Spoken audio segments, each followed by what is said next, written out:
গোপালগঞ্জে দুলাভাইয়ের কুলখানিতে আর যাওয়া হলো না আমেনা বেগমের। উল্টো নিজেই পাড়ি জমালেন না ফেরার দেশে।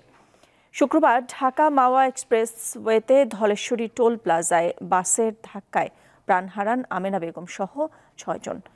মর্মান্তিক এই দুর্ঘটনায় দোষীদের দৃষ্টান্তমূলক শাস্তির দাবি জানিয়েছেন নিহতদের পরিবার। রাজধানী ঢাকার জুরাইন থেকে প্রাইভেট কারে শুক্রবার সকালে দুলাভাইয়ের কুলখানি অনুষ্ঠানে গোপালগঞ্জ যাচ্ছিলেন আমিনা বেগম।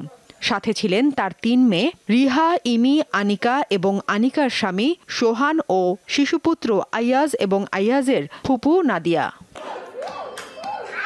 ২৭ ডিসেম্বর ঢাকা মাওয়া এক্সপ্রেসওয়ের ধলেশ্বরী টোল প্লাজায় টোল পরিশোধের জন্য অপেক্ষা করছিলেন তারা।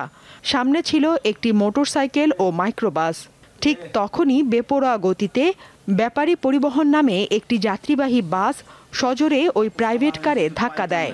এতে প্রাইভেট কার সহ সামনে থাকা মোটরসাইকেল ও মাইক্রোবাস দুমড়ে মুচড়ে যায়। এতে প্রাণ হারান ২ পরিবারের ৬ জন।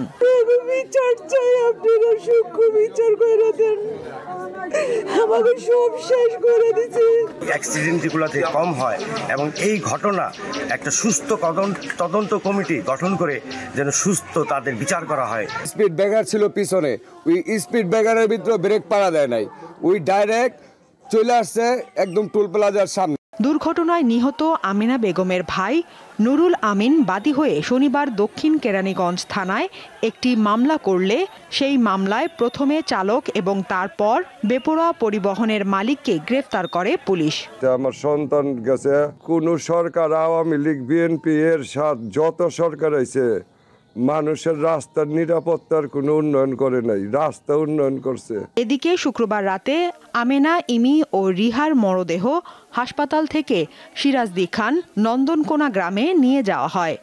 রাতেই গ্রামের কবরস্থানে পাশাপাশি তাদের সমাহিত করা হয়েছে।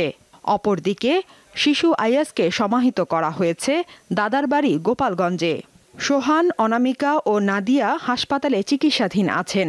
আমরা তাৎক্ষণিকভাবে দেখেছি ওই সময় যে বেসিক্যালি তার কোনো ড্রাইভিং লাইসেন্স ছিল না, গাড়িটি ফিটনেস ফেল করেছিল এবং গাড়িটির রুট পারমিটও এক্সপায়ার করেছিল 19 মার্চ 2024 তারিখে।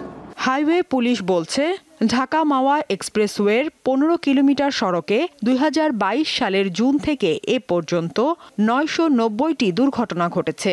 এতে 140 জন নিহত এবং 1450 জন আহত হয়েছে।